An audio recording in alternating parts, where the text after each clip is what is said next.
Yeah. Hey, je pick up the pace, everyone ain't fire, no haze. Indeed, I am really my effort in vain. The needle my veins, I'm falling asleep.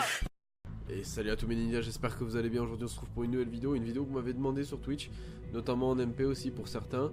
Mon avis sur The Division 2, parce que comme vous le savez, j'y joue depuis un petit moment, je suis niveau 13, donc j'ai quand même 11 heures de jeu. Ce qui n'est pas énorme, mais au vu des vidéos que j'ai vues, de l'expérience que j'ai eue du jeu, je peux donner déjà un avis sur le leveling et je peux vous donner un avis sur tout ce qui constitue le jeu globalement. Et aussi on pourra parler du contenu endgame parce que je me suis renseigné sur le contenu endgame, donc je pourrais vous renseigner aussi dessus, il n'y a pas de problème. Alors déjà au niveau du jeu, on n'est pas sur un... on est à la fois sur une division 1.5 comme certains le disent, mais à la fois non. Je vais m'expliquer pourquoi. Alors déjà premièrement, on est sur Washington, voilà vous le savez, on n'est plus à New York, on est à Washington. Vous êtes envoyé en mission donc parce qu'il y a un groupe de rebelles, les Hyènes, qui foutent le bordel, le taux de criminalité à son plus haut taux, on va dire entre guillemets. Et donc vous devez faire le ménage, défoncer tout le monde, faire le ménage. Donc vous avez une petite intro qui est assez sympathique, qui vous met bien à l'aise pour ceux qui n'ont jamais connu les The Division, et pour ceux qui ont connu, qui vous remettent dans le bain pour ceux qui n'ont pas joué depuis un petit moment. Déjà premièrement on va parler de la map. Alors au niveau de la map on est quand même sur une map, je veux dire, qui pour moi a l'air plus grande que le 1, et je vais m'expliquer pourquoi. Parce que sur la map on peut se dire ouais c'est plus petit que le 1. En fait non, parce que vu que vous êtes dans Washington, ils ont essayé quand même de faire des... Moi ce qui m'a beaucoup dérangé dans The Division 1, et pour beaucoup de monde je pense, ça a été l'effet couloir. C'est-à-dire on prenait une rue, on n'arrêtait pas et c'était un couloir. Et là quand même on est sur quelque chose de plus ouvert. Donc vous voyez, on a des grands parcs et tout, voilà, c'est vraiment plus ouvert. Et on a plus l'impression d'être, comment dire, dans le... plus libre, moins dans le couloir. Ensuite, vraiment beaucoup plus de contenu, on va aller en faire quelques-unes des activités. Mais voilà, on a les missions annexes, on a les missions principales bien entendu, les 3 zones de Dark Zone, et on a les différents camps avec les refuges, etc. Les grands refuges pour le moment que j'ai, et je m'imagine celui-ci, le campus aussi on aura. Vous avez 3 grands refuges, donc vous avez la Maison Blanche, voilà, bon ça c'est basique, c'est un peu votre base principale, c'est la base principale. Et ensuite on a le refuge donc, qui est le théâtre, donc là à ce moment là ça va être votre deuxième petite base. Et ensuite on aura le camp, donc le campus que j'ai pas encore débloqué, vous voyez je dois aller parler pour le débloquer. On va se rendre à la Maison Blanche tout d'abord parce que j'aimerais vous montrer quelques trucs.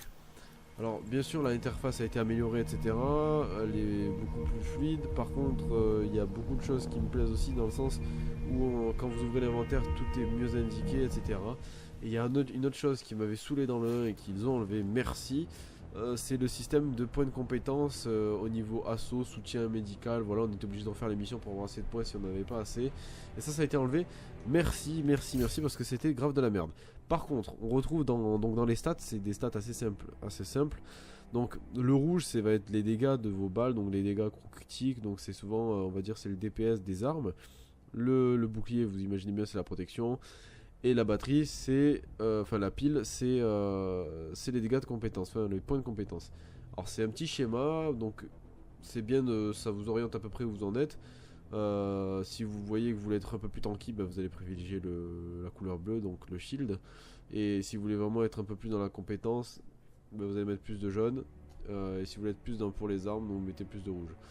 A savoir que, donc bien sûr, si vous avez des bonus de 7, donc notamment pour les armes violettes, vous voyez, il faut que j'ai au moins 5 on va appeler ça de DPS, voilà, 5 de DPS pour pouvoir bénéficier de toutes les améliorations, donc tous les passifs de l'arme on va dire. Qu'est-ce que je peux dire de plus? Donc vraiment les compétences, il y en a pas mal, c'est sympathique, on va aller voir ça de suite. Et au niveau du menu, donc on a les vêtements, donc il y a une boutique à skin, voilà, on s'en doutait, maintenant ça se fait de plus en plus sur les jeux.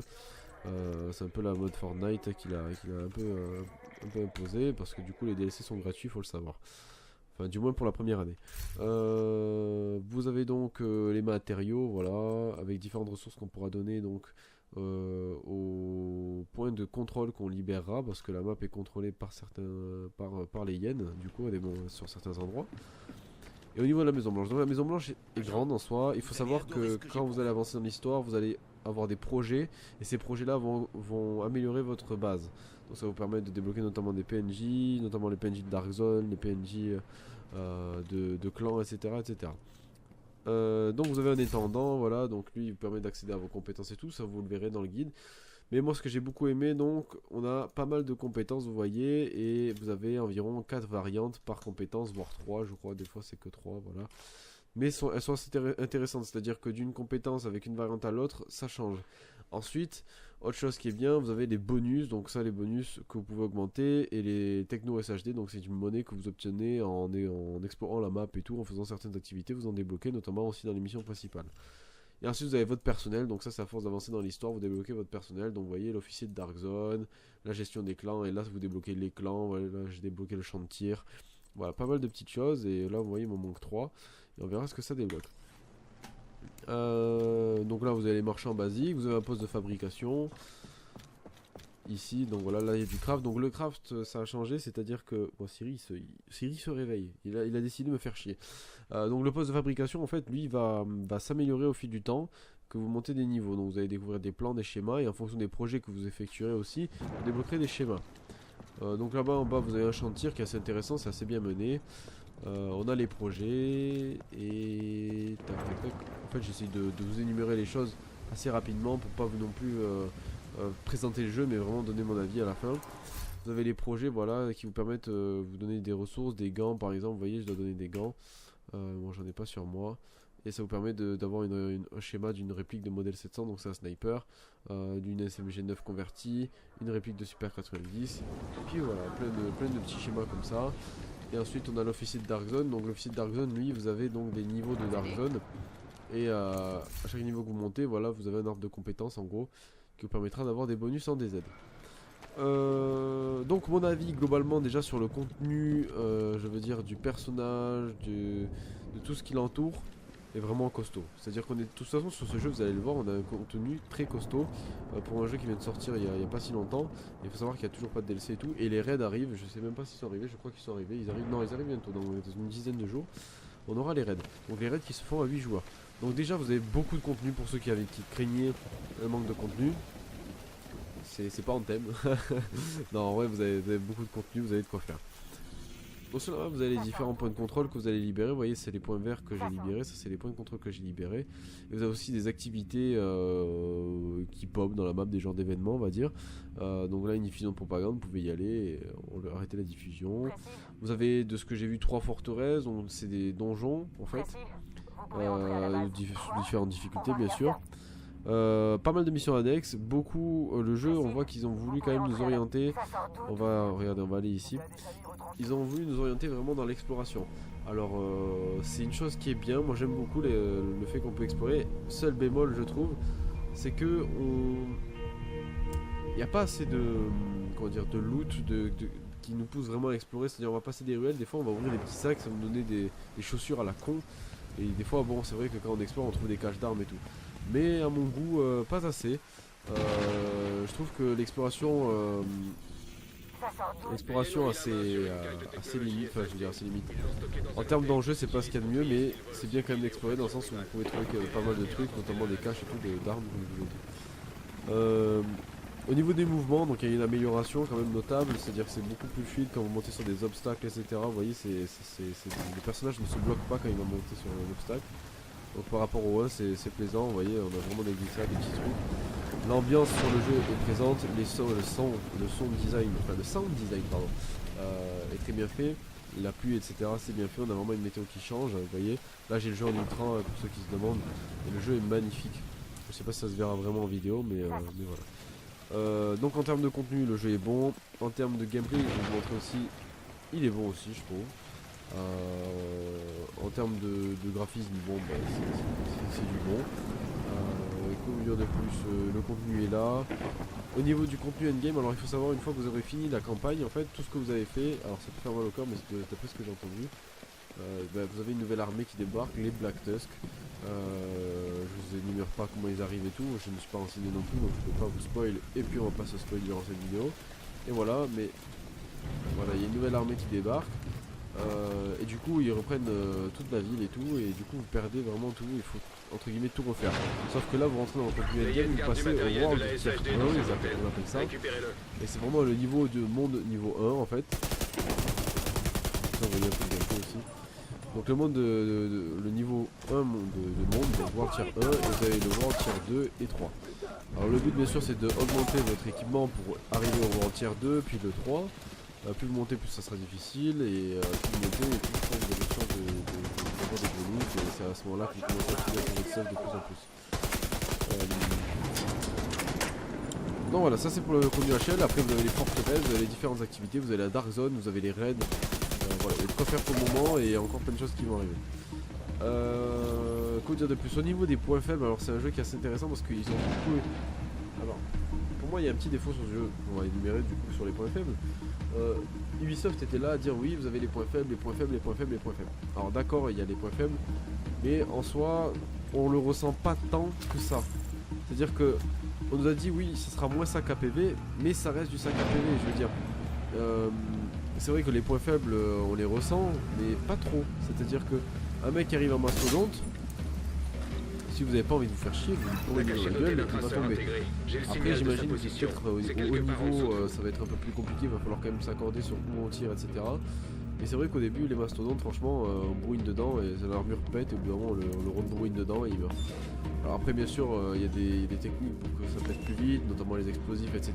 Mais c'est vrai que pour un truc ils avaient vraiment annoncé que ça allait l'armure allait vraiment être focalisée, ça allait vraiment péter aux endroits où on tire, voilà il y a des points faibles et tout. Vous êtes à côté du matériel. Ouais, quand il y a un mastodonte il a juste du blindage partout et il faut péter un endroit puis le tuer, donc voilà c'est pas non plus grandiose. Après bien sûr il y a quelques points faibles qui sont plus vite, mais sinon si vous avez envie de ruiner comme dans le 1 c'est possible aussi. Par contre l'IA à noter, l'IA a vraiment progressé, c'est-à-dire qu'on est passé à un niveau au-dessus, l'IA sait vous backstab, elle sait vous flanque et elle saura vous mettre un peu à mal quand vous êtes tout seul. Donc ça c'est dit. Qu'est-ce que je peux vous dire de plus sur le jeu? Les points faibles, le contenu est bien. Ben, on va passer au gameplay. Donc le gameplay, ouais, on change pas trop du 1. Ça reste le gameplay du 1, on sent vraiment que c'est du jeu. Franchement, si vous êtes sur la vidéo ou vous regardez pour vous vous avez aimé le 1 ou du moins vous avez apprécié le gameplay du 1. Je conçois que sur le 1 vous n'avez pas apprécié l'effet couloir, les compétences qui étaient pas top, enfin tout c'était le jeu en soi, et vous avez aimé le gameplay. Et je pense que vous aimerez d'autant plus de Division 2 parce que par rapport à on est quand même sur un gameplay qui est un peu différent mais qui ressemble. Donc quand je dis un peu différent, ça va être vraiment sur l'intelligence artificielle, les décors qu'on peut tirer vraiment, il y a beaucoup d'éléments de décor qui permettent de vraiment l'utiliser à bon escient. Parce que c'est vrai que on avait un vision, voilà, on avait un truc comme ça, et là c'est vrai que c'est plutôt bien placé à des moments. Ensuite au niveau de la personnalisation des armes et tout, bon, bah, c'est pas mal, on reste quand même par rapport au 1, ça reste la même chose. Donc non, en fait ils ont repris les bases du 1 et ils l'ont vraiment amélioré dans tous les sens. Ce qui fait qu'on a un bon jeu. Et je vous le recommande vraiment si vous avez aimé le 1, c'est le jeu à acheter. Et si après vous avez donc une hésitation, vous avez aimé le 1 mais l'effet couloir vous a gavé, le contenu manquait, etc. Mais franchement vous pouvez sauter sur le 2. Vous kifferez le jeu. Moi je sais que le 1 m'avait saoulé pour ça, pour l'effet couloir, les compétences qui étaient vraiment complétées, le heal et tout, c'était n'importe quoi, les dégâts j'aimais pas. Enfin j'aimais pas le système de heal et tout, les mecs se healaient en overheal et ils en avaient rien à foutre. Donc voilà, mais en tout cas je pense que si vous êtes du même avec moi, vous aimerez le jeu, il n'y a pas de raison. Pour en revenir donc à la Dark Zone, pour venir à la Dark Zone donc PvP, on a quand même un mode conflit, donc je pense qu'après il y a plus de modes qui se proposent. Je sais qu'au début pendant le leveling vous aurez juste le mode conflit, donc c'est un peu du matchmaking aléatoire, dans lequel vous pourrez faire un peu de PvP, même si j'ai remarqué que ça donne pas d'expérience, enfin du moins très peu, donc c'est pas intéressant de le faire pendant le leveling. Mais franchement je sais pas s'il y a plus de modes que ça pour le level, mais je pense que oui parce que il écrit partie rapide et je vois que mes stats sont normalisés. Il faut savoir que les stats sont normalisés en PvP pour faire en sorte, vous voyez par contre, des fois ils ont des shields, ils ont des boucliers anti-émeutes et tout, du coup il faut quand même jeter des grenades, utiliser un peu plus son équipement. Donc je pense que ça si vous voulez, vous pouvez vous ruiner comme ça et ça marche aussi, vous voyez c'est ce que je vous disais. Donc pour en revenir au PVP, j'ai les stats normalisées, donc je pense qu'il y a beaucoup plus de modes et au niveau 30 quand même on est avec notre... parce que là on est avec des joueurs qui sont en train de faire leur leveling. Et après niveau 30 on passe vraiment avec les joueurs au niveau 30 et je pense que là il y a un peu plus de modes. Donc à savoir pendant le leveling j'ai vu le mode conflit, donc c'est un mode escarmouche. Et vous avez un mode domination dedans. Le PVP en soi est bien équilibré même s'il y a beaucoup de trucs qui vont pas. Notamment je pense au drone qui est vraiment trop pété, il a trop de vie en PVP, il a beaucoup trop de vie le drone. Ce qui fait qu'il vous tire dessus et vous pouvez rien faire parce qu'en plus il bouge dans tous les sens, c'est galère à tirer dessus et ça a beaucoup trop de vie. Et ça fait pas mal de dégâts, ça vous met assez vite en PLS. Donc vraiment à améliorer, il y a beaucoup d'équilibrage à faire quand même. Notamment sur les compétences et après je pense quand même au niveau de la vie parce que à des moments on dépend des armes vous allez tomber vraiment trop vite mais ça je pense que c'est normal, c'est un jeu à partir du moment qu'il y a des stats sur des armes etc, des compétences pour faire du PVP ça prend du temps équilibré, il faut leur laisser le temps et franchement pour le moment c'est pas trop mal mais il reste pas mal de choses mais il faut leur laisser le temps comme je vous ai dit dès qu'il y a des compétences, des stats et tout ça met du temps équilibré mais c'est pas mal. Sinon donc pour en finir avec ce jeu pour pas faire une vidéo trop longue, voilà on est déjà à 15 minutes 50 donc pour en finir, donc vous avez un bon contenu pour ceux que vous avez aimé, pour ceux qui ont aimé The Division 1 vous aimerez le 2, pour ceux qui n'ont pas trop aimé l'effet couloir etc vous aimerez quand même le 2 comme je vous ai énuméré. Vous aimez pas l'effet couloir, vous n'avez pas aimé les compétences overheal non-stop, le PVP vous l'avez pas aimé parce que les mecs se healaient en courant et faisaient que courir et vous tirez dessus, le mec il meurt pas et il court, il n'en a rien à foutre. Ça a changé, ça, vous pouvez plus faire ça, le mec qui fait ça, il va vite se faire descendre parce que vous avez un système de blindage à savoir, donc je vous ai pas dit. Mais voilà, la barre blanche que vous avez c'est le blindage, donc du coup, il y a plus de. Il y a quelques compétences qui soignent, mais c'est vraiment pas abusé du tout et ça fait que dalle quasiment. Mais voilà, du coup vous avez ces petites barres de blindage, donc ce qui fait que si on vous descend le blindage, vous êtes obligé de le remplacer. Et il y a une petite animation, ce qui fait qu'on peut vite vous tuer et vous pouvez pas rester devant l'ennemi en train de vous tirer comme un gogol l'un en face de l'autre, comme sur le 1. Donc le PVP a été amélioré, vous avez beaucoup de contenu pour le jeu de base, 3 forteresses, un raid qui va sortir et je passe tous les événements et tout à faire, la Dark Zone et tout. Vous avez donc ensuite l'émission principale, donc l'histoire est assez sympa, c'est pas non plus un truc de folie. L'exploration quand même, ils ont mis un gros point d'avant, les décors sont extrêmement bien faits et c'est vrai que ça donne envie d'explorer tout ça. La map est assez grande. Qu'est-ce que je peux vous dire? En soi c'est un bon jeu, je vous le conseille. Et si vous n'aimez pas les The Division, oubliez. C'est vrai qu'on est quand même sur une base du 1, donc il faut vraiment quand même apprécier la licence de Division. Vous dites pas j'ai jamais aimé The Division, est-ce que je vais aimer le 2? Non, vous l'aimerez pas. Mais si vous avez aimé le gameplay du 1, le 2 vous plaira. Et en plus de ça c'est vraiment le 1 amélioré dans tous les sens du terme. Donc que ce soit en contenu, en animation, en gameplay, voilà, tout est amélioré, donc vraiment je vous le conseille. J'espère que j'aurai tout dit. J'espère que cette vidéo vous aura plu. Je voulais pas faire trop long, je fais mon comeback sur YouTube. Vous avez d'autres vidéos qui vont arriver. Merci à tous d'avoir regardé. Je vous souhaite une bonne soirée, une bonne journée. Je sais pas à quelle heure tu regardes la vidéo. Je vous dis ciao ciao tout le monde. N'hésitez pas à me suivre sur Twitter, sur Facebook et aussi sur Twitch. Je reprends les streams. Oui, j'ai fait une petite pause de stream ces derniers temps, mais je reprends petit à petit. Vu comme vous savez, certains qui me suivent vraiment, vous savez que je cherche un travail, donc ce qui fait que mes horaires de Twitch risquent de changer, mais de toute manière vous avez un petit panneau en bas de Twitch avec mes horaires et dans tous les cas je vous le changerai sur Twitter et tout ce qui est écrit et je changerai mes horaires s'il y a un changement et je vous préviendrai. N'hésitez pas à rejoindre aussi le Discord, donc je vous mettrai dans la description le Twitter, le Facebook, vous avez tout vraiment. Donc voilà, je vous souhaite une bonne journée à tous et je vous dis à la prochaine pour une nouvelle vidéo. Et en espérant vous revoir en live pour discuter avec vous. Ciao tout le monde, j'espère que j'aurai tout dit. Allez, ciao les gars. Une dernière chose que j'ai oublié, je vais vous le rajouter au montage. Il y a un système de clan. Donc le système de clan c'est un système de guilde. Donc à partir de 4 membres dans votre clan, vous pouvez donc monter différents niveaux des projets etc. Et dans la base, donc dans la maison blanche, vous avez vraiment une zone réservée au clan. Et il y a une gestion assez bien menée, c'est-à-dire que vous avez des emblèmes, vous pouvez personnaliser votre emblème. Vous pouvez donc choisir les détails du clan en choisissant si vous êtes plutôt une concentrée, détendue, etc. ou tryhard. Vous avez les demandes d'adhésion, les demandes que vous envoyez. Et donc voilà, vous avez tous vos membres et vous pouvez gérer vos membres. Ils ont des grades, donc il y a le grade recrue, agent, lieutenant. Lieutenant ça va être un peu l'officier, c'est-à-dire que lui il pourra gérer le clan. Et ensuite agent c'est un membre en fait tout simplement. Vous pouvez mettre aussi des messages, épingler des messages et tout. Voilà, donc c'est assez bien fait. Et j'avoue qu'ils ont bien géré sur ce coup là, parce que c'est vrai que souvent dans les jeux quand ils amènent le système de guild, de clan, au final c'est très mal amené. Je pense notamment à Destiny, je trouve que c'est mal amené, il n'y a pas de chat, excusez-moi, il y a pas grand chose. Mais là on est vraiment sur quelque chose de bien amené. Notamment aussi vous avez la progression. Et là vous pouvez voir où vous en êtes globalement dans les missions annexes, principales et tout. Et le jeu vous conseille par ce que vous devez faire aussi, il vous recommande certaines choses. Vous voyez, vous avez des priorités. Donc voilà, je vous souhaite une bonne journée. Mais après je dis je vous souhaite une bonne journée, je comprends pas. En fait c'est mon aspect vendeur qui revient parce que je suis vendeur. Donc je suis obligé de dire je vous souhaite une bonne journée. Voilà, bref. J'espère que cette vidéo vous aura plu. Je vous dis à la prochaine. Ciao ciao les gars. Bye.